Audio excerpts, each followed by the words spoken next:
intelectuales de esta América y del mundo. Noam Chomsky. From the America and the world, Noam Chomsky, one of the most prestigious intellectuals of the Americas and the world, Chomsky.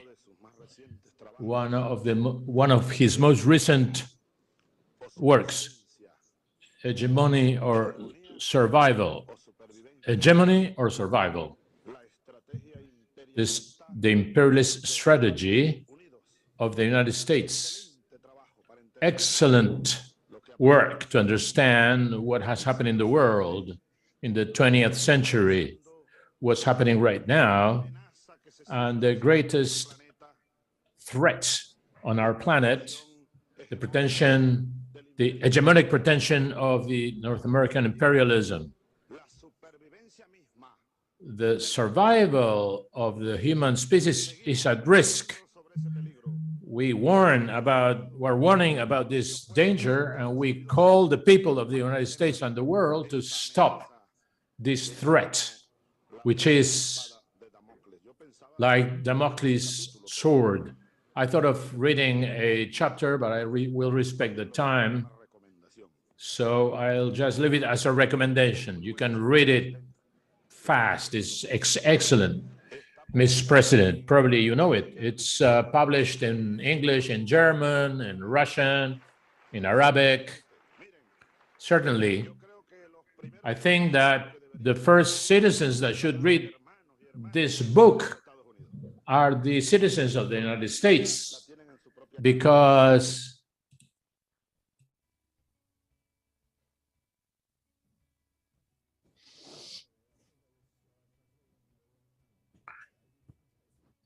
Buenos días.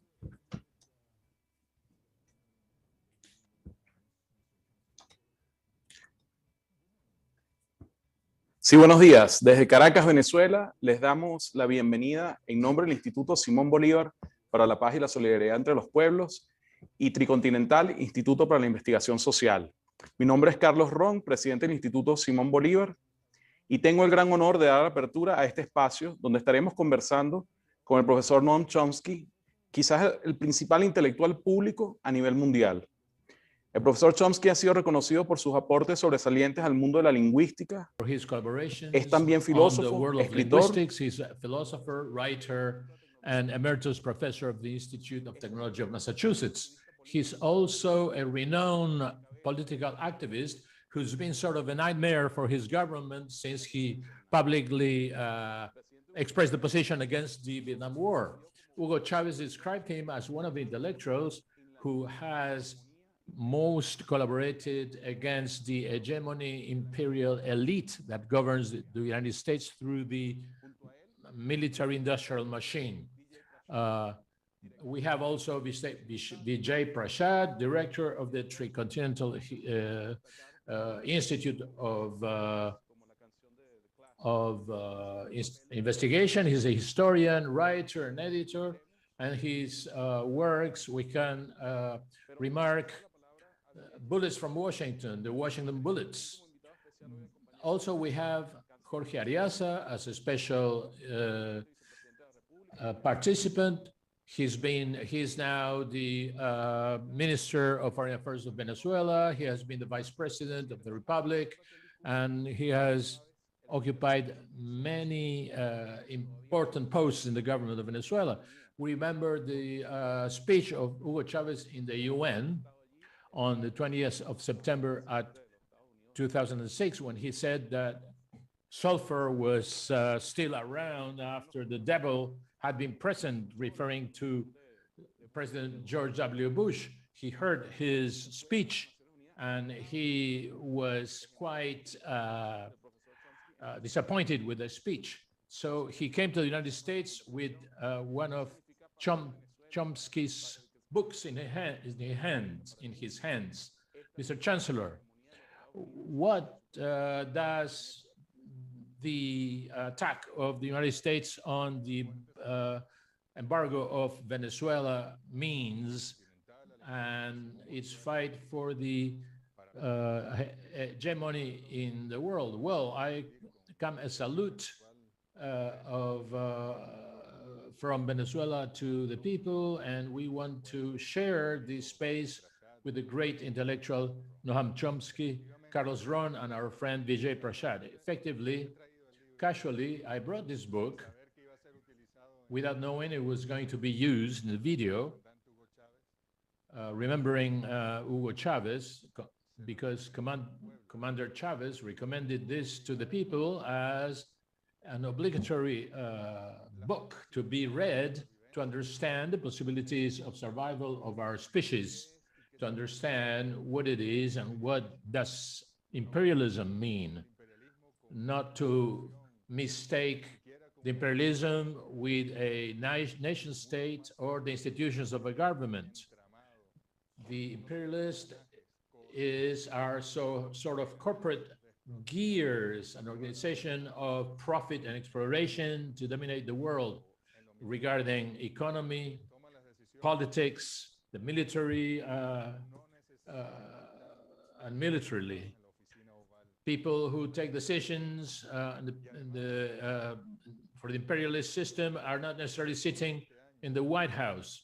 Over the last 20 years, especially after we demonstrated that a one-polar system with the United States within a world capital system wouldn't be possible because of the power that China and Russia are coming up, are emerging, and from our America, the great efforts of our leaders in the first decade of this millennium, of this century, sorry, to organize una Sul, el Árbol, ASEAN in Asia, Africa and the African Union, also the European Union with limitations. So what is emerging is a multipolar world, what the Libertador, Simón Bolívar, called the necessary balance of the universe. And this multipolar world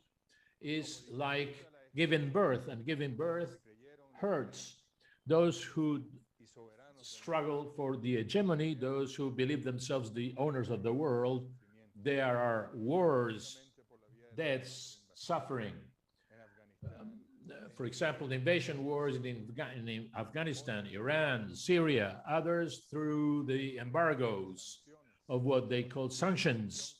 When they don't have sanctions, they don't have moral authority, neither legal authority to apply these sanctions, to punish certain peoples. Venezuela is suffering. Cuba, Iran, Zimbabwe, Venezuela are suffering this embargo. Great powers like China and Russia are the subjects to this new hegemonist policy of war against the people. So this book, this book written by great Noam Chomsky, is up to date to understand which is the role of multilateralism, what is the role of the UN. Is the UN at the service of imperialism, or is the UN committed to multilateralism and a collective decision-making process? The people of the United States effectively, as Commander Chavez said, and as Maduro repeats, and Maduro sends a big hug and his salute to Noam Chomsky and Vijay. President Maduro said that the first victim of the North American imperialism is the people of the United States and of North America, our brothers and sisters of the United States, who we love and appreciate. So all this great complexity, sometimes it's disregarded, it's hidden through the big media, through the big imperialist faces of imperialism, be it in Washington, London, Brussels, Berlin, Tokyo, or so many capital cities that represent imperialism. Here in Venezuela, to make things a bit more concrete, we have suffered over the last 6 years an aggression unheard of in our history. It's hard to see children or people who have chronic diseases as cancer. Well, they are unable to proceed a treatment because we cannot import the medicines needed for that, or because the linear accelerator, the medical equipment is broken, and Philips and Siemens don't want to come to Venezuela or can't come to Venezuela. It's hard to see how the vaccines to fight the pandemic, we have to make maneuvers and indirect trades which make things more expensive, and the money we have to spend, extra money we have to spend on that, we have to save it from buying food, for example. Last year, we thought that the General Secretary of the UN, Gutierrez, has stood up and said that the conflicts should stop, and those coercive unilateral measures should stop. Michelle Bachelet, the rapporteur of the United States for human rights, said that we have to stop those sanctions. The WHO said it. It was said in the General Assembly of the United States. The special rapporteurs for human rights have said it. So we thought that imperialism would be able to flexibilize and stop with certain sanctions so that those countries that suffered the embargo could obtain the necessary to treat our people and to prevent the pandemic from advancing. But it wasn't like that. Quite the opposite. Last year, sanctions became stronger. And you may ask us, well, by Trump or Biden? And we, with Chomsky said, it's imperialism. Venezuela, since the Chavez Revolution has taken power, we have negotiated with all the American presidents, Biden, Bush, Obama, but the White House is a system. It's a great industrial, military, technological, financial, industrial complex that goes beyond the United States or that intends to exploit the world.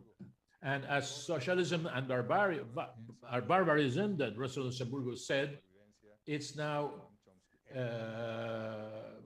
this saying is now updated. And in this multipolar world that is emerging, the peoples that have decided to be free, the weather problems, the climate problems that are coming up, the rich resources of the South, and that the North needs to make the capitalist system eternal. These contradictions are many monsters and contradictions coming up in this transition. So in Venezuela, we are part of this struggle, and we want to thank Noam Chomsky and Vijay Prashad, the Tricontinental Institute, the Simon Bolivar Institute, for their attention to our country. Thank you very much. Thanks a lot, Jorge. Thanks a lot, Carlos. It's a pleasure to be here today. We woke Noam up early for this event, but you know, Noam Chomsky, for all his 92 years, receives emails 24 hours a day and seems to respond to every single email within maybe a minute. So I'm not sure this man has ever slept in these 92 years. 55 years ago, he wrote a landmark essay called The Responsibility of Intellectuals, where he said that intellectuals basically, surrender to power. But this is a man who is not surrendered to power. Noam, it's great to have you on this platform. Welcome. Very pleased to be with you. It's a privilege. You know, Noam, before the election in the United States last year, you had said and others had said, look, we want to see the back. We really want to see the back of Donald Trump. Nobody really could disagree with that. Now, the United States is led by President Joe Biden. Things, at least in foreign policy, seem unchanged. What's your sense 100 days into Biden's term? What's your sense of the United States under Biden, particularly regarding the world? Well, I should say that one important thing that's happened in the United States is a very substantial growth of dedicated activism. And it's had an impact on the domestic front. So in the domestic scene, Biden, who was a centrist, Clintonite, Wall Street-oriented, moderate Republican, which is what Democrats are, has moved considerably, been pressed to move. I mean, we actually have reached the point where on the Council of Economic Advisors, there are people, economists who write in radical economic journals and are shaping some of the programs. On the domestic scene, it's plenty of problems, but it's much better than I expected. Foreign policy, nothing changed. On issue after issue, Biden has simply picked up Trump's policies. The most striking example is Iran. On Iran, Trump, of course, pulled out of the joint agreement on nuclear weapons in violation of Security Council orders. He initiated, as in Venezuela, Cuba, other countries, initiated very harsh sanctions to try to torture the population. Everyone knows that the sanctions have nothing to do with the leadership. They torture the population in an attempt to somehow get them to do something to overthrow a leadership the United States doesn't like. It's particularly savage in the case of Iran because it's coupled with an attack on the country which is suffering from a pandemic. And we should say that this is uniform across the world. So, and sometimes the savagery is so petty that it's hard even to discuss. So, for example, in the United States, it's just recently been released that the U.S. in Brazil is a catastrophe, total, the world's worst catastrophe. They don't have, because of the Trump clone, Bolsonaro, they don't even have vaccines. So what did the U.S. do? Pressured the Brazilian government not to use Russian vaccines, which are available, because we have to make sure that what's called this malign influence doesn't spread in the Western Hemisphere. At the same time, the U.S. government pressured Panama not to accept Cuban doctors, because we can't allow this malign influence to spread through our precious Western Hemisphere, free democratic Western Hemisphere, which we run. The savagery is almost, these things are almost more revealing than overthrowing governments and installing a military dictatorship. I mean, that you can kind of at least understand from an imperial perspective. But why deprive people dying of a serious disease, deprive them of the minimal opportunities to have some escape, because it might mean they're using a Russian vaccine or being treated by a Cuban doctor? Of course, the treatment of Cuba in the United States is almost indescribable. I mean, it's not our topic now, and everybody knows, so I don't have to go through it. It's also very revealing to see the reasons. One of the good things about the United States is it's, by comparative standards, quite a free society. So we have a lot of information from internal classified secret documents which have been released.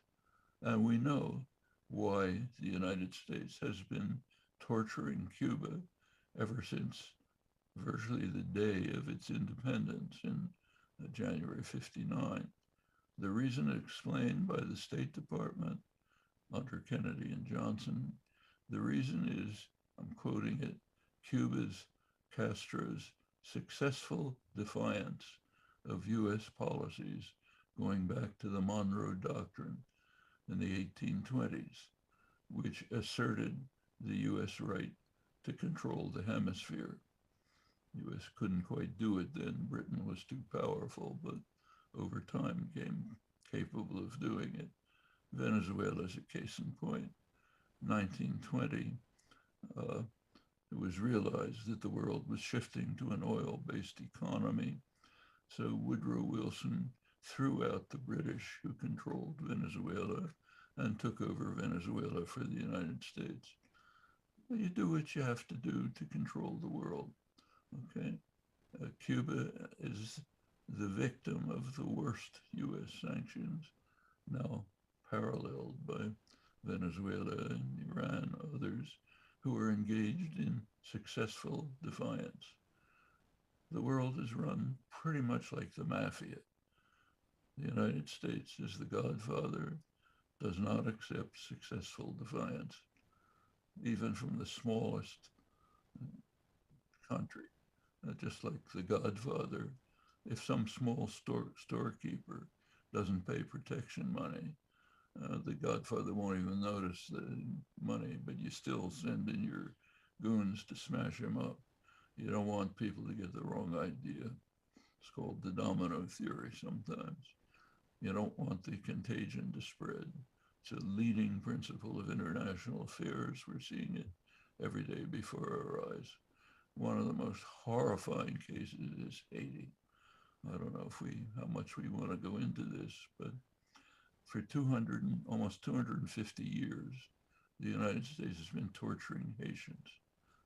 We should recall that in the 17th, 18th century, Haiti was one of the richest places in the world, along with West Bengal, what is now Bangladesh. Haiti and Bangladesh were the British, the invaders, were just amazed, and the French were amazed at their wealth. Probably 20% of France's wealth comes from robbing Haiti. Now they are the symbols of poverty and misery. They went, why? Well, there's a name for it. It's called imperialism. It was pretty obvious in the 18th century. Even Adam Smith bitterly condemned what he called the savage injustice of the Europeans. Haiti is a perfect example. The United States, the idea that there could be a free country in the Western Hemisphere was intolerable to the slave society. The United States was very threatening. All the countries of Europe tried to crush Haitian independence. US was the worst of all of them, refused even to recognize Haiti until 1862, when it recognized Haiti and Liberia for a very simple reason. Slaves were going to be liberated, and we had to have some way of throwing the Black population out of the country because they don't belong here. As Thomas Jefferson had put it, our country must be free of blot or mixture, must be pure white. So the Indians we just exterminate, and the blacks we have to get rid of somehow. Okay, so send them to Haiti. Then comes a long series of interventions. The worst was Woodrow Wilson, fanatic racist himself, sent the Marines to Haiti and the Dominican Republic. In Haiti, they killed about 15,000 people, threw out the parliamentary regime because it refused to accept a new constitution written by the United States, which in the West is called a progressive constitution, which allowed American investors to buy up everything in Haiti and take the land and turn it into plantations. Well, they refused to accept it, so the Marines threw out the parliament, instituted the new constitution, ran a referendum, which actually validated it by 99.9%. with 5% of the population participating. So it was a great achievement in democracy, very much hailed here. Restored virtual slavery. Worst of all, left the country in the hands of a brutal, vicious National Guard, an army established to fight the people. That goes on until the present. We go through the Duvalier dictatorship, all supported by the U.S. The U.S. in the 1980s was going to turn Haiti into the Taiwan of the Caribbean. Prosperous, leading country, that was the phrase. The way they did it was by destroying Haitian agriculture, forcing Haitians to export agriculture, building assembly plants for U.S. corporations where Haitians could work, Haitian women mostly, could work for 14 cents an hour, stitching baseballs for American corporations and the rich Haitian families. Well, it didn't quite become Taiwan. This wonderful situation was undermined by an American mistake in 1990. They allowed an election, first free election in Haiti. Terrible mistake. Turned out that although the rich and powerful didn't notice, there was massive grassroots organization going on in the Haitian countryside. And Lavalas, Aristide's party, won by an overwhelming majority. The U.S. expected that their own candidate, Marc Bazin, World Bank official, would easily win. He got 14% of the vote. This was a disaster. The U.S. came down very hard with harsh pressures against Haiti to punish them for allowing a radical priest to win an election with overwhelming grassroots support. There are two versions of what happened then. The human rights organizations and the international financial institutions were deeply impressed by what Aristide was doing in the country, gave it enormous praise. The United States was different. You could read in the New York Times about how Aristide had imposed a terrorist regime which was using class-based struggle against the business classes, carrying out a reign of terror. Total fantasy, but that was the US story. The expected coup took place 7 months later, initiated a vicious reign of terror, became worse under Clinton. There were pretenses that the US was following an OAS embargo. In fact, it was violating it at every turn. The one commodity that the terror regime couldn't get was oil. The CIA was testifying to Congress that the US had blocked oil. Actually, I was there during the period of the terror. It was hideous. And you could see the oil depots being built by the rich families. Well, it turned out, it was a leak later, that Clinton's Treasury Department had authorized the sending of U.S. corporations could send oil in violation of the embargo. Then it goes on from there. I don't have to run through the rest of the history. Hideous history of violence and oppression. Now the countries, Aristide was elected again over U.S. objections. So the U.S., along with Canada and France, just sent in troops to kidnap him, send him off to Central Africa, refused to allow his party to participate in elections. Well, it's basically Haiti. We can go through country after country, it's the same. These are not exceptions. Comes under the most liberal presidents. So take John F. Kennedy, not the worst. In 1962, John F. Kennedy issued a very important ruling. He changed the mission of the Latin American military, which the US, of course, controls, changed it from hemispheric defense, which was a hangover from World War II, anachronism, changed it to internal security. Internal security has a meaning. It means war against the population. What followed was in fact described by the head of counterinsurgency for Kennedy and Johnson, Charles Maitland. He said this decision changed U.S. policy from tacit acceptance of the rapacity, violence, and terror of the Latin American military to direct participation in crimes resembling those of Himmler's death squads. That's the chief of counterinsurgency for Kennedy and Johnson. And it's accurate. It set off a plague of terror in Latin America, first the neo-Nazi Brazilian coup, which incidentally, you may have noticed, was just celebrated a couple of days ago in Brazil. March 31st is the day of celebration of the neo-Nazi military coup under Bolsonaro. That came first, then country after country fell. Uruguay, Chile, Argentina, which was the worst and the most praised by the United States. Finally, the plague spread to Central America in the 1980s, murderous terrorist wars, hideous atrocities.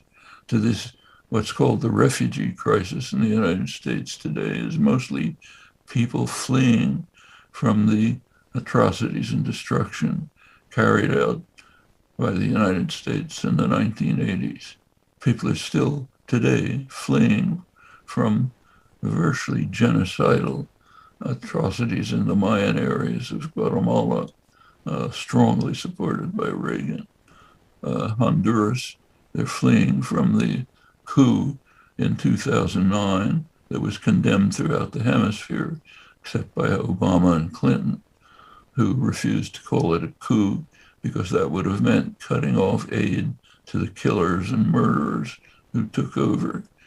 That's today. That's the bulk of the refugees. Okay, and then we have the sanctions regime and everything else. That's imperialism. It's unique. We should recognize that there is no country in the world that has anything like the capacity of the United States to inflict brutal harm and violence everywhere in the world. Nobody else can impose sanctions. When the U.S. imposes sanctions, they are third-party sanctions.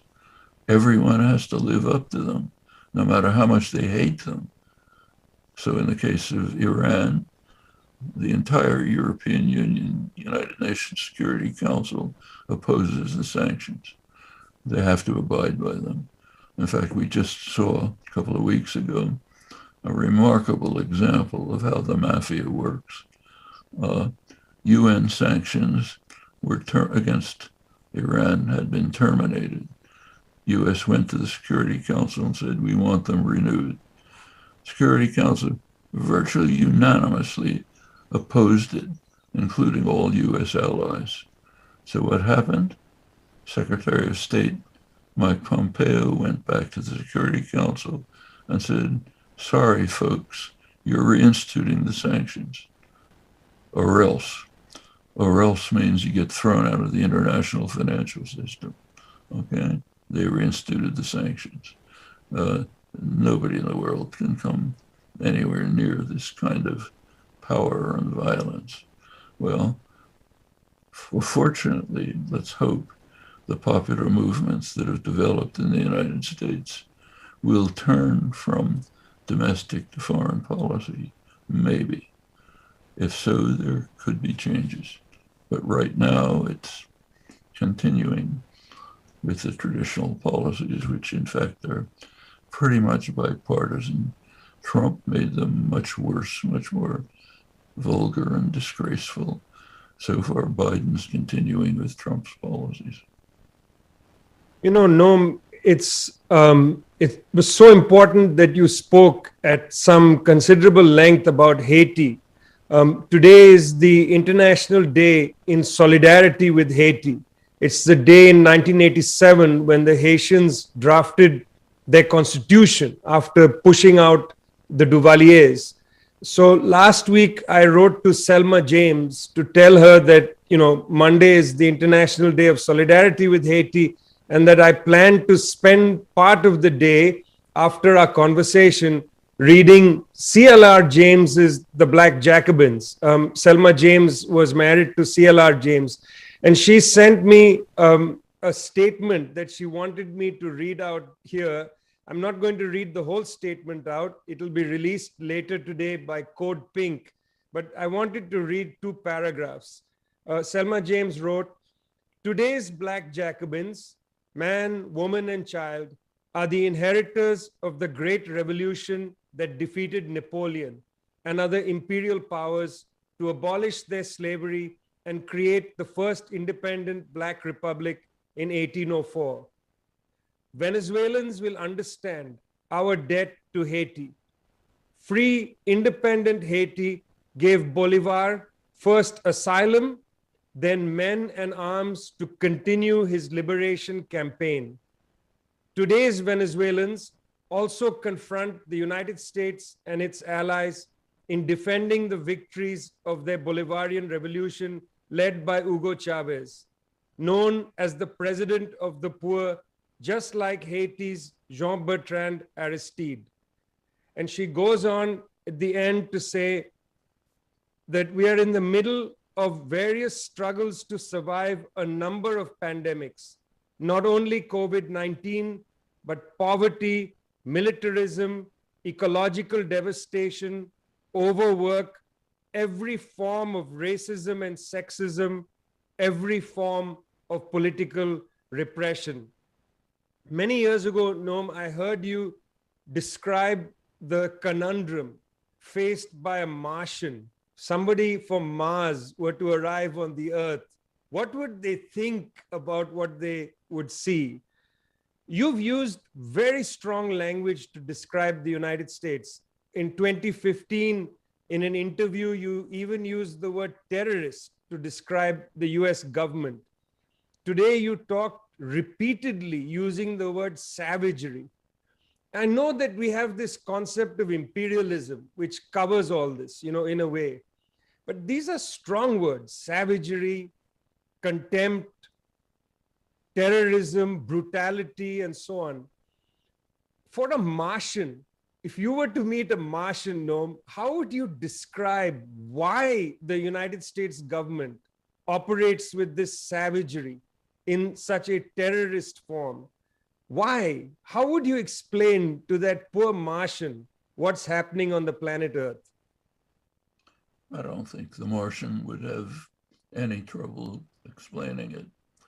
Furthermore, he would notice that there's a concept in American ideology called U.S. American exceptionalism. The United States is unique in its benevolence and so on. There are 2 things wrong with that. One is the actual historical record, which is one of violence and savagery. The other is the idea that this is unique to the United States. It's not. Take England.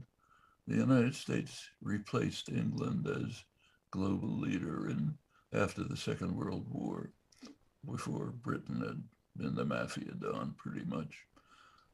Well, go back to 1776, when Adam Smith wrote about the savage injustice of the Europeans, referring specifically to England, which was destroying India.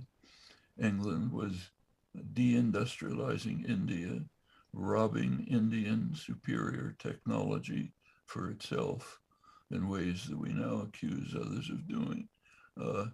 It was crushing Indian agriculture. The bones of the weavers were blanched in the hills of and the plains of Bengal, as he described it. And it goes on all the way through. I mean, the savage injustice of England is disgraceful. Go to France. France was carrying out its civilizing mission when It invaded Algeria, late 19th century, and the French commander said, we have to exterminate the population. That was the civilizing mission of France. In Haiti, which had been a French colony and enriched France enormously, when the Haitian Revolution took place after the French armies were defeated amazingly, France imposed a penalty on Haiti. Haiti had to pay a huge indemnity to France for the crime of having liberated itself from French terror. That was a stranglehold on Haiti right into the post-World War II period. Just recently, France set up a commission to investigate whether France should maybe apologize or give some slight accommodation to Haiti's request for relief from the sanctions. Commission said no. Commission was headed by Régis Debray, the great revolutionary, said France has nothing to apologize for, nothing to do. Same with Algeria. That's the French civilizing mission. Now it's being carried out in Francophone Africa, I should say. Germany didn't have that much of an imperial power, but carried out some of the worst genocide in the 19th century in its own African possessions. Take Italy. The first major genocidal attack of the 19th century, of the 20th century, was in Libya, Italy's Libya, where they carried out murderous atrocities all the way through before Mussolini, after Mussolini. Try to find an exception. I think there are two things that are constant throughout history: the savage injustice of the imperial powers and their self-praise for their own magnificence, which fuses the culture. So just take Haiti again.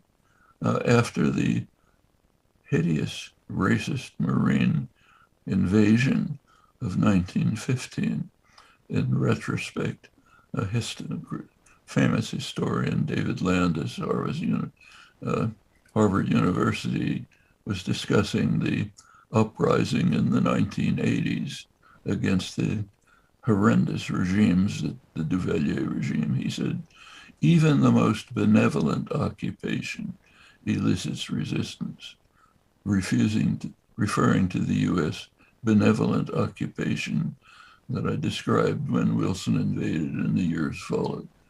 You try to find an exception for this. John Stuart Mill, one of the great humane intellectuals, one of the leading figures of classical liberalism, strongly supported the British horrors in India right after the so-called Indian Mutiny, which the British put down with extreme uprising, which the British put down with extraordinary savagery. Then the British went on to invade the rest of India because they needed opium in order to break into the Chinese market. Mill wrote an article on intervention saying, well, usually it's bad, but sometimes it's okay when it's done by people as angelic as we are. Britain, he said, is unique in history, so magnificent and angelic that others can't understand it and accuse us of all kind of hideous acts. They can't understand our magnificence as we slaughter Indians and conquer the country to try to extract opium. That's John Stuart Mill. That's the intellectual tradition, and that's the hideous reality. So Noah, going back to The Martian, he has plenty of material to look at, and he can see exactly what's happening. The victims can see it. They understand. It's the ones who have their jackboot on people's necks. They can't see it. Their intellectual classes portray themselves as civilized, benevolent, good-hearted, turning Haiti into the Taiwan or the Caribbean by destroying it. That's intellectual history and imperial history. So the Martian, I think, would have an easy time. Of course, he'd have to stop reading the productions of the intellectual classes, reiterating state propaganda. But if he looked at the facts, he could see it as clearly as the victims do, and they do see it clearly. Well, for the last period, at least the last maybe decade, you've been sounding the alarm about the possibility of extinction, of annihilation. The book you recently released, Internationalism or Extinction, you've been talking about these great horrors of climate change, the climate catastrophe, of militarism and nuclear war, and of course of neoliberalism and the destruction of social life, austerity and so on. Before we come back to a conversation about multipolarity and so on, we'll bring Jorge back for that. I wanted you to just press a little bit on this point about the great calamities imposed on the world by this, let's call it what you say, the great calamities imposed upon the world by this savagery that leads us towards extinction, annihilation, despair. Could you press a little bit on some of those points? Well, unfortunately, it's all accurate. Let's go back to the Martian, looking at what's happening on Earth. They wouldn't believe it. What looks like is there's a streak in human power structures which is absolutely suicidal, vicious, violent, murderous, and suicidal. We see it everywhere. Take heating the environment. It's been well known by scientists for 30 or 40 years that on the course we're now following, we're going to reach species suicide. It's being accelerated. The Trump administration was in fact unique in not only tolerating it, but its dedication to accelerating it. It's the worst. I've said it before, I'll say it again. It's the most dangerous group in human history.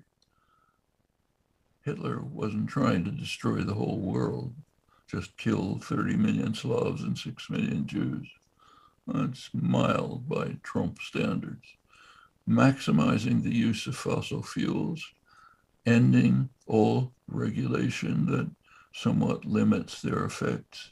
That is driving the world to disaster, and consciously.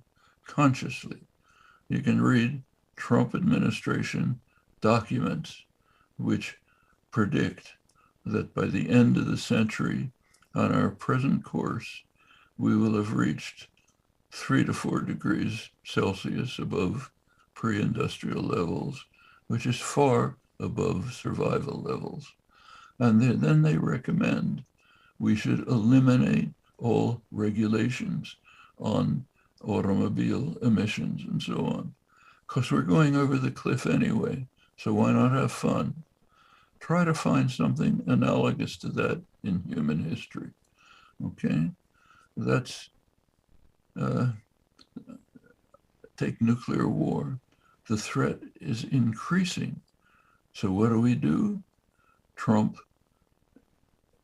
just practically destroyed the entire arms control regime, which put some limits on the destruction, and is moving to develop new and more advanced weapons of destruction. The new strategic concept of the United States 2018 is that we have to be prepared to wage joint war against Russia and China and to make sure that we win. It's beyond insanity. You can't fight a nuclear war with a nuclear state. A country that attacks a nuclear state will be destroyed. simply by the effects of nuclear winter. So let's be suicidal. Take something else. Take what's happening with COVID. The Western countries are monopolizing the vaccine for themselves. The most so-called humane among them are among the worst. Canada is storing up probably more vaccines that it can't use than anyone else. They all know very well that by depriving Africa, Asia, Latin America of vaccines, they are committing suicide. What they're doing is allowing the virus to mutate, freely develop new variants. We already see them, which there'll be no way to protect yourself against. So let's commit suicide in order to make more, to get things for ourselves tomorrow. There is an attempt in the world to develop a people's vaccine, which will be given essentially just at cost to the world. The European and American, the rich countries are blocking it because it might harm the profits of drug companies. Harm the profits of drug companies. It'll undermine what are called their intellectual property rights, which are exorbitant, crazed patent rights which never existed in history, which give monopoly pricing power to drug companies, big media and others. Nothing like that ever existed. But we got to maintain that so to ensure that there won't be a people's vaccine.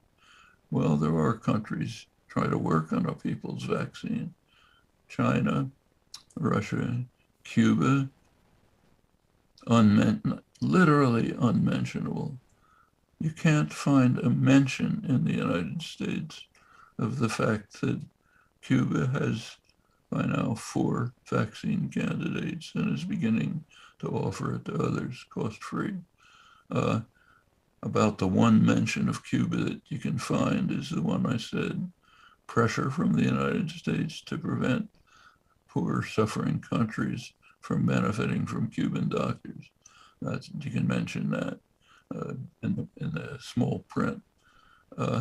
All going back to the Martian, what he sees is a drive of leadership to species suicide in order to maintain the profit and power of institutions, state capitalist institutions, which enrich themselves on short-term profit and gain. And you can't criticize them. They have the leadership is doing what they have to do. If you're the CEO of a pharmaceutical corporation, either you pursue profit no matter what the effect, or you're thrown out and somebody else does who's going to do the same thing. These are institutional problems which are suicidal. Well, you can see it all over. So yes, it's extinction or international cooperation. Can we achieve that? We'll find out within a generation. In 30 or 40 years from now, people will know that whether the human species is capable of rising to the level of survival. The means are known. It's not a secret. There are feasible means to deal with all of these problems, all of them, easily within range. Question is whether the institutional structures will permit saving the species and, in fact, millions of other species that we're destroying all over the world wantonly. We should not forget that we're now in the midst of what's called the 6th extinction, destroying species on Earth more rapidly than has happened in the last 65 million years, when an asteroid hit the Earth and ended the age of the dinosaurs, opened a path for small mammals to survive. They ultimately became us. We're now the asteroid. Well, not necessarily. there's time to stop it, but not much. Wow, that's a very powerful sentiment. We are now the asteroid. There's time to stop it, but not much. April 7th is the World Health Organization's Global Health Day. And this year, it's going to be a day to campaign, Noam, for the people's vaccine. This week, Tricontinental's Red Alert will be released on the idea of the people's vaccine, a vaccine for the 7.7 billion. I'm very glad you raised this point. The title of your book is Internationalism or Extinction.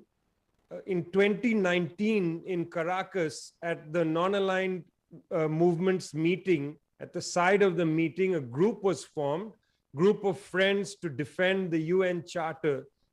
This group is now, I think through the pandemic, probably didn't advance too much, but has now advanced itself. In March, released a statement. There are a large number of countries, including China and Russia, both countries with a permanent membership in the UN Security Council. I know that Jorge carries somewhere in one of his suit pockets the UN Charter, and I've several times seen him pull it out and refer to it. Just to come in on this, Jorge, could you tell us a little bit about the new initiative, the group of friends to defend the UN Charter, an initiative of internationalism against extinction? Could you tell us a little bit about this new platform? Well, defending the UN Charter is a very, actually, noble objective. The UN Charter has a lot of good things in it. And it's very interesting to look at how the rich and powerful countries, right now the US is dominant, how they view the UN Charter. They review it as a scrap of paper that's meaningless. In the United States, you're supposed to worship the Constitution. You take a look at Article 6 of the Constitution. It says, a treaty entered into by the US government is the supreme law of the land, and every official is required to observe it without exception. So the UN Charter is the main treaty in the post-war period. So it's the supreme law of the United States. Well, take a look at the Charter. For example, Article 2, Section 4, which says the threat or use of force in international affairs is a crime. Can you think of any American president who hasn't used the threat or use of force in violation of the US Constitution? Name one, okay? When Obama says all options are open in the case of Iran, meaning we can bomb you with nuclear weapons if we like, that's a violation of the US Constitution. I've occasionally discussed this in law schools, and the reaction is interesting. That's amusing. Let's go on to the next topic. In fact, there is a cadre of professionals called international lawyers whose task is to show that words don't mean what they say, they mean something else. Okay, that's part of the intellectual community. So the UN Charter is very much worth defending. You see this all over. Take the notion, there's now a very prominent notion called R2P, responsibility to protect. We have to, after the Cold War ended, you couldn't say the Russians are coming anymore. It was necessary to find some new pretext for violent intervention. So a new notion of humanitarian intervention was developed. Was based on the responsibility to protect. Very interesting to look at it. there's two versions of the responsibility to protect. One of them is from the United Nations. The United Nations General Assembly, 2005, passed a resolution on responsibility to protect, which begins by saying we must observe the UN Charter. No deviation from the UN Charter. So we can encourage countries to try to move towards more humane policies, but we cannot use any threat or use of force to impose this. That's the United Nations version. There's a second version, a commission that was chaired by Gareth Evans, former Foreign Minister of Australia, hideous record of supporting atrocities, especially in East Timor. His commission also produced, a meeting in Canada, produced a document on responsibility to protect. It's the same as the UN version with one exception. The exception says that regional alliances are free to intervene by force without authorization of the Security Council if it will later be recognized that this was legitimate. Well, which regional organization is able to do this? One, NATO. And what's NATO's regional responsibility? The world. So NATO in fact, officially by its own documents is entitled to intervene anywhere in the world to control energy resources and pipelines and so on. So NATO is free to intervene anywhere in the world. And under the Evans version of the UN Charter, that's legal. Under the UN version, it's a crime. Guess which version is discussed in the international relations literature and guides policy? The Evans version. And if anyone brings up the case, well, is this really authorized? You say, sure, the UN authorized it, except that was a different version. Just go through this. The level of conscious deceit would be shocking if we didn't know that this has been going on through imperial history. In fact, some of the small things that happen are, to me at least, more revealing than the horrible ones. So let's take COVID again. I mentioned that the Western countries have a surplus of vaccines. That includes the United States. It's not the worst, but it does.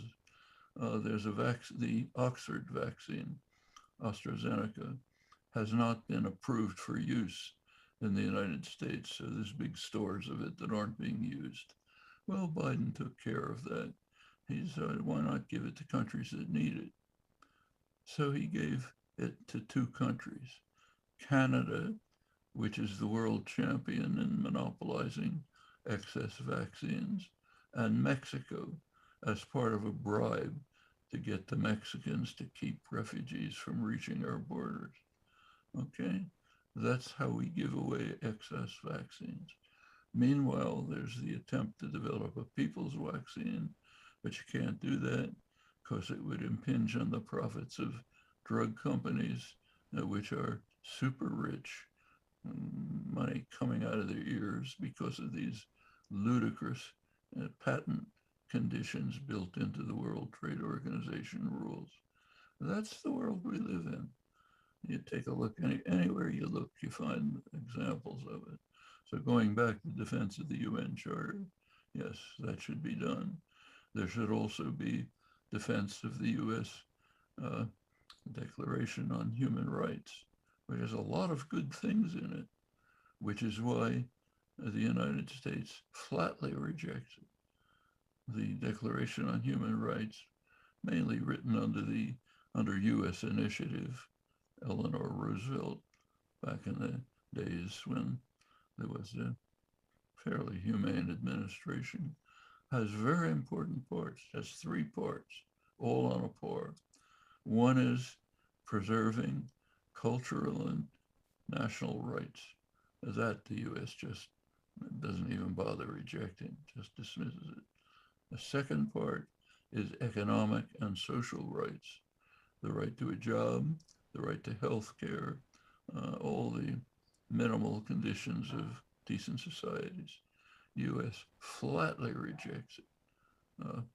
UN Ambassador Jean Kirkpatrick described it as a letter of Santa Claus. The head of the Human Rights Commission described it as a myth, just things that violate all of our principles. That's the Declaration on Human Rights. So I think, yes, we should have a commission, a project that says, let's defend the Declaration of Human Rights. Let's even defend the US Constitution. Pretty rotten document, but it's, a bunch of slave owners and rich slave owners in Philadelphia wrote the document to undermine democracy. But it has some good things in it, like what I quoted. So let's defend them. All of these things should be done. And I think the step that was taken to defend the UN Charter is a very significant one, which should be expanded. Yeah, I think it's one of the most important things at the present time. And since Foreign Minister Jorge Arriaza is one of the architects of that group, Jorge, would you mind telling us a little bit about the group that's created, and then we can enter into a discussion about multipolarity. So Jorge, why don't you tell us a little about what you've been up to? Well, the move towards multipolarity is critical. It's a long way, because although there are several power centers in the world, one is overwhelmingly dominant. As I said before, there's one country in the world that can issue sanctions, not only against countries, but sanctions against the world.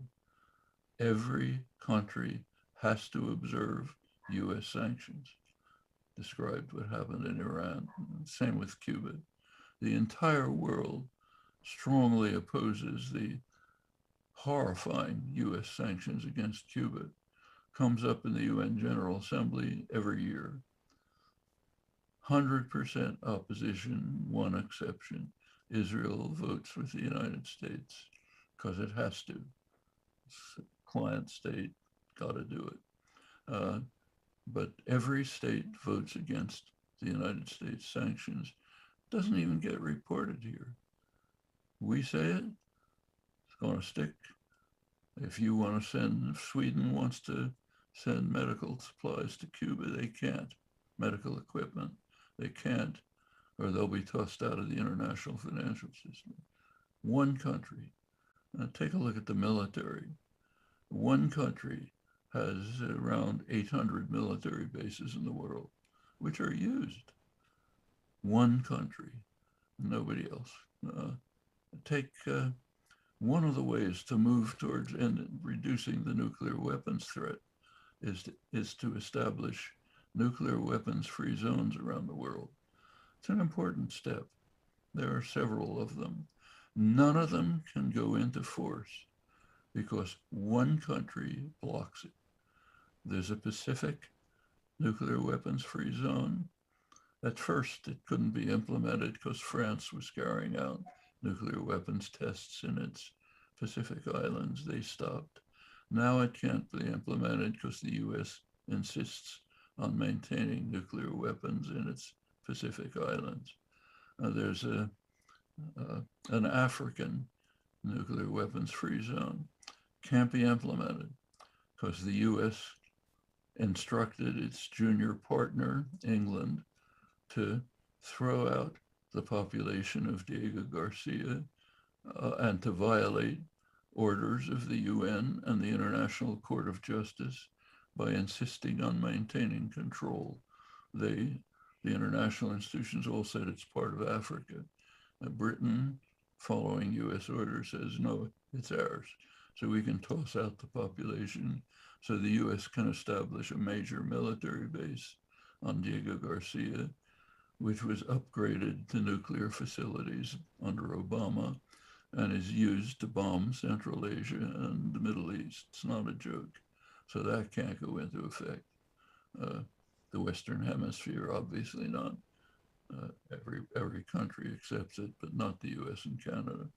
What about the Middle East? That's the most important case in the world. A Middle East nuclear weapons free zone would put an end to the very high level of threat in a very volatile area. Now, we're supposed to be deeply concerned about Iranian nuclear weapons programs. For the sake of argument, let's agree that these charges have some merit. I don't think they do, but let's say they do. There's an easy solution to establish a nuclear weapons-free zone in the Middle East. No barriers. Arab states strongly in favor. Iran strongly in favor. The former non-aligned countries, G77, 130 countries, all strongly in favor. No objections from Europe. Verification is very efficient. We know that. So what's the problem? US blocks it. Most recently, Obama at the Non-Proliferation Treaty meeting blocked it. Why? Everybody knows, nobody's allowed to say. It would mean that you'd have to open Israel's nuclear weapons system to inspection. The US does not recognize its existence for a very simple reason. If the US recognizes the existence of Israel's nuclear weapons facilities, US law comes into play. US law bars military and economic aid to countries that have developed nuclear weapons outside the international framework. Neither political party in the United States wants to open that door. There isn't enough popular movement to press it. Well, here's the case. We're facing not only harsh and brutal sanctions, but even a high possibility of major war in order to protect US military and economic aid, $4 billion a year to Israel. That's the world we're living in, okay? Going back to multipolarity, no other country in the world can dream of this. I mean, if you take a look at economic power, there's a lot of talk in the international economics literature about how the US decline. US used to have, around the end of the Second World War, maybe almost half of global GDP. It's declined. It's now maybe 20%. Problem is, it's the wrong measure. The right measure, which is in fact studied by a young political economist, Ken Starr in Hong Kong, very good political economist, has studied the right measure, the amount of global wealth owned by nation-based multinational corporations. Turns out that US-based corporations own about 50% of world wealth, okay? And if you look at the rankings in particular domains like manufacturing, retail, US corporations are first in almost every one, sometimes second. Nobody else is even close. That's extraordinary economic power. And if you look at how it works, it's very revealing. Take the world's largest corporation, Apple, super rich. Where does its wealth come from? Not from manufacturing things. And that's done in China under the control of Taiwanese management, Foxconn. Apple gets the profits from patent rights. Apple's becoming a rentier corporation. It gets its enormous profits from patent rights for what it did 20 years ago. Meanwhile, it sets up its offices in Ireland so it doesn't have to pay taxes in the United States. This is the way the world works, you know. It's and again, the United States is far and away in the lead. Others try and get into the game, but they're not even close. So when we get to multipolarity, there's a long way to go, but it is critical. We have to move towards genuine internationalism. And so far, there's really only one country that practices genuine internationalism, the country that is most hated and most attacked in the United States, its worst enemy, Cuba. Cuba is the one country that is committed to genuine internationalism. At the beginning of the COVID pandemic was a huge outbreak in northern Italy. And northern Italy happens to be right neighbors of two very rich countries called Austria and Germany. They're all parts of what's called the European Union. Germany and Austria had the pandemic pretty much under control. Did they send any aid to Italy? Equipment, doctors, anything? No, that's not part of the European Union. Italy did get doctors from Cuba. They could reach across the Atlantic to the superpower, which could provide them with some aid. US policy is designed to prevent Cuban aid. And Brazil, under US pressure, threw out Cuban doctors, depriving the rural population of medical aid. Panama, I just mentioned. What we have to do is impose harsher sanctions on Cuba, block the rest of the world from offering them any, having commerce with them, in order to prevent Cuban doctors from helping people around the world, or in general, to block their successful defiance of policies going back to the Monroe Doctrine. Okay? Well, nobody else can do this. This is right. I mean, Britain used to be able to, France used to be able to, but nobody else is in this league today. Sorry, I'm going to have to go take care of those animals. No worries. We'll have Jorge Ariaza come in now to talk a little bit about the new UN group. Jorge, why don't you come in now?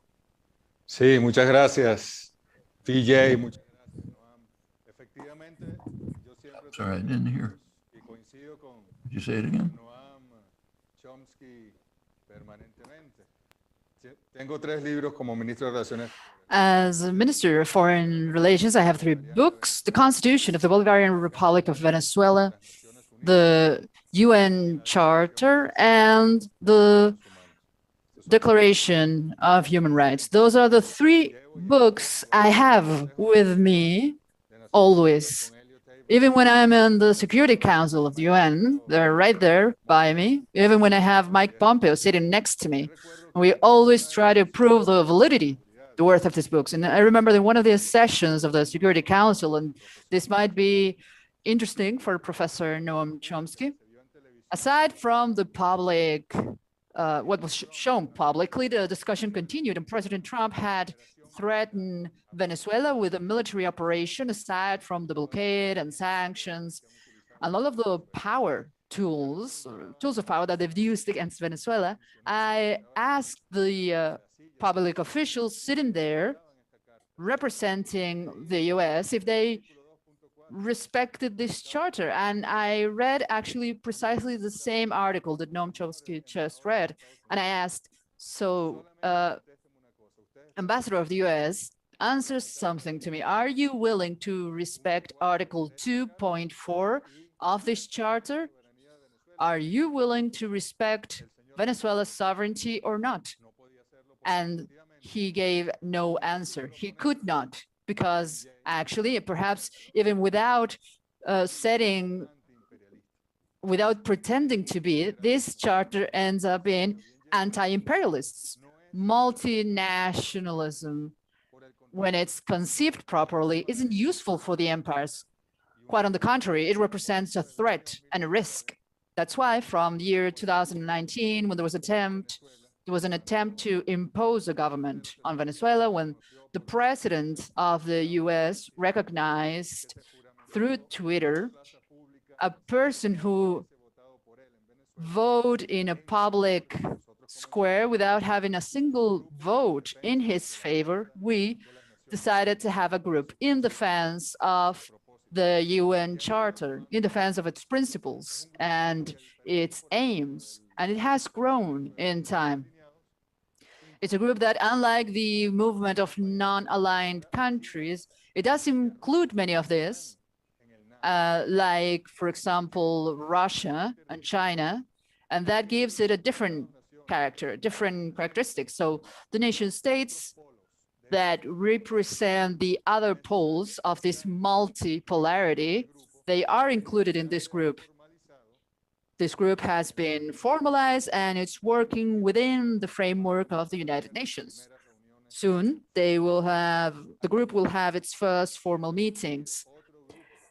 At the same time, we've created another group, not within the context of the UN, but rather to work multilaterally among states.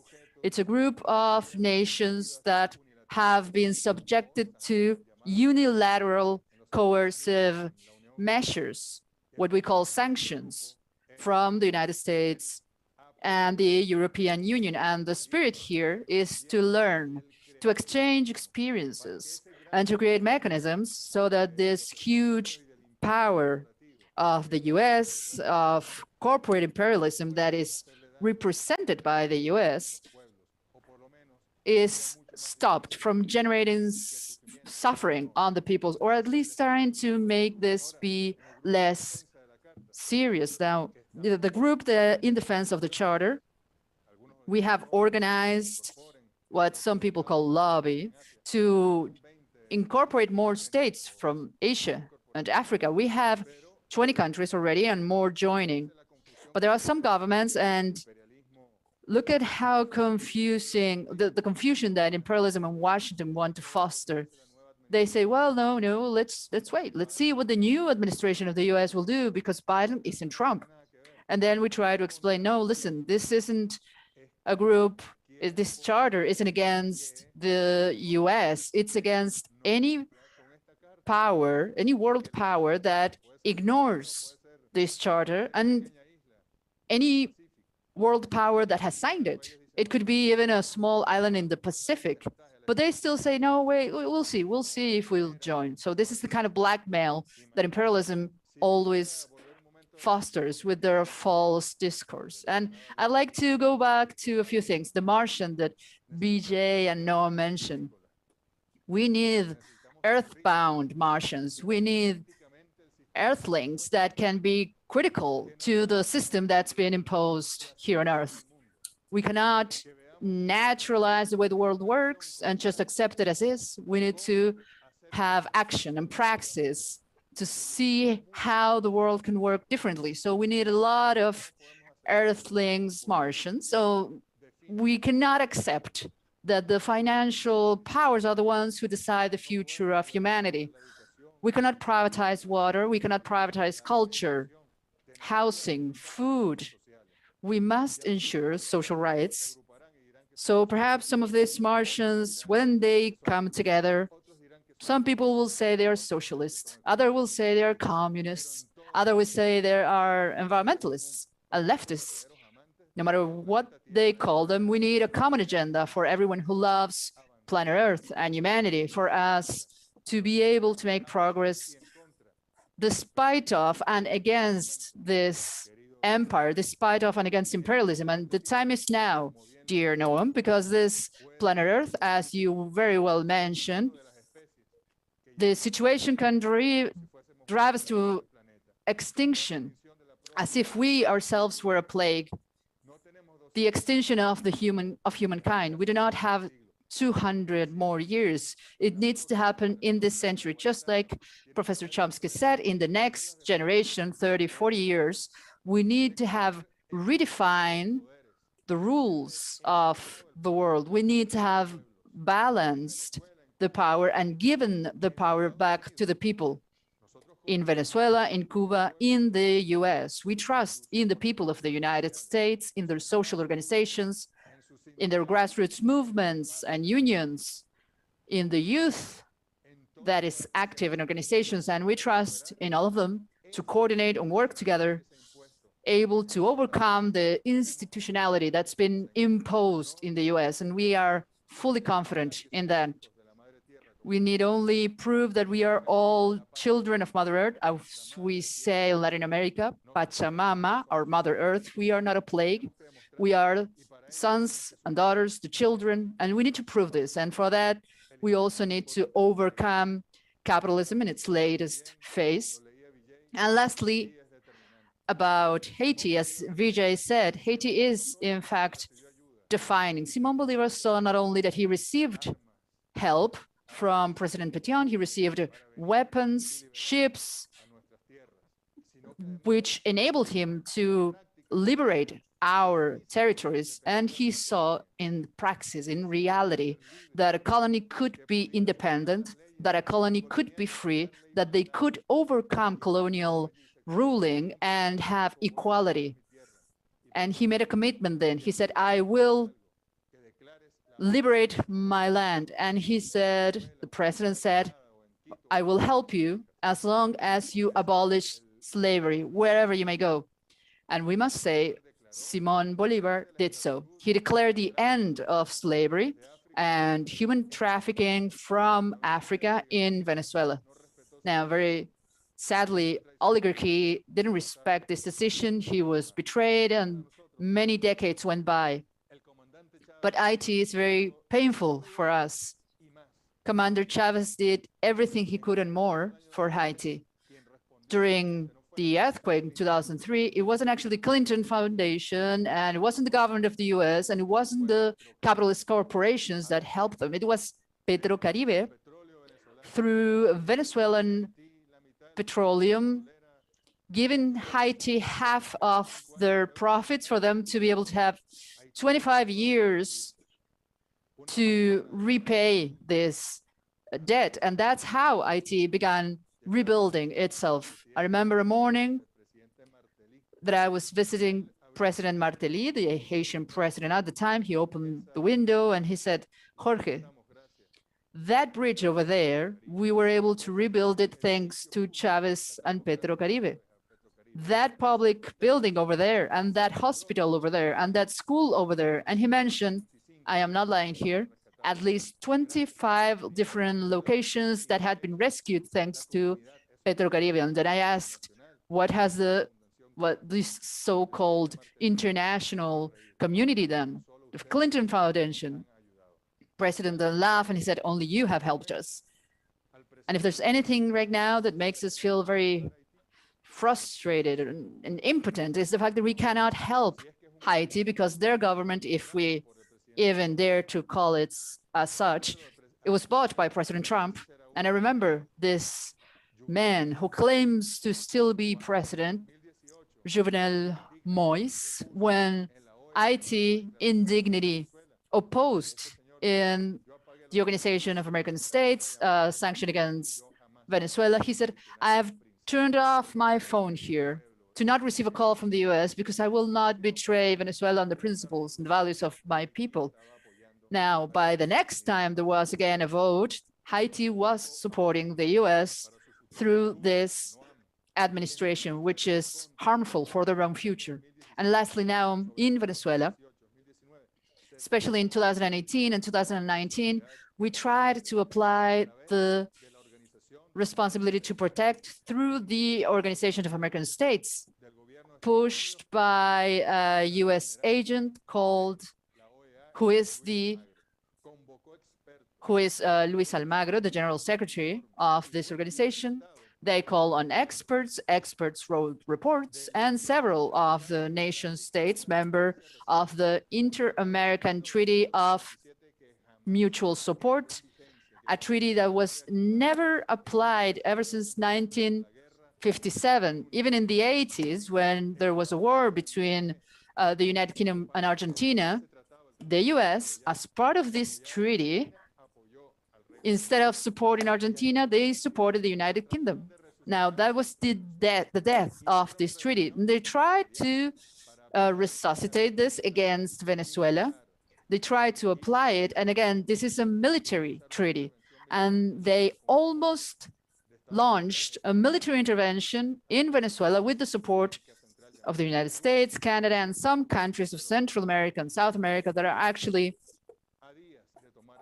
servants of the US. They were only days away from taking this decision. Now, luckily, we, in our foreign policy, were able to neutralize this savagery, but this responsibility to protect the second version also through a regional body that was almost responsible of invading a country a year ago, 2 years ago, and we're talking about Venezuela again. So we think the group in defense of the UN Charter will be a great tool for the following years, and hopefully Noam Chomsky and Vijay Prashad can give us a lot of inputs to strengthen this proposal. Thank you very much.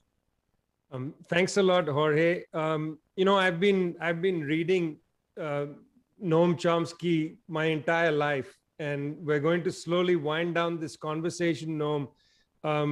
I mean, I have all these old books of yours, and it's always a joy. Whenever I feel confused, I go and pick up a book just to sort of strengthen my resolve. I know that you have often said that if you don't believe in hope, you guarantee that there will be no hope in the world. I want to repeat that. If you don't believe in hope, you guarantee there'll be no hope in the world. Just a few last comments from you, Noam, before we hand it back to Carlos Ron. My wonderful colleagues, Senator Clinton and Schumer, to all the distinguished guests. There is no other crowd in America that I'd rather be palling around. Interesting. I'm not sure exactly what's happening.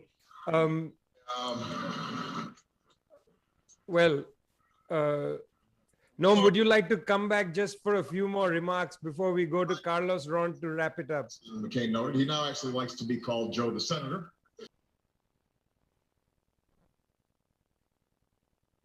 I think we got you on mute right now, Noam. Share the politics of Alfred E. Smith and the ears of Alfred E. Newman.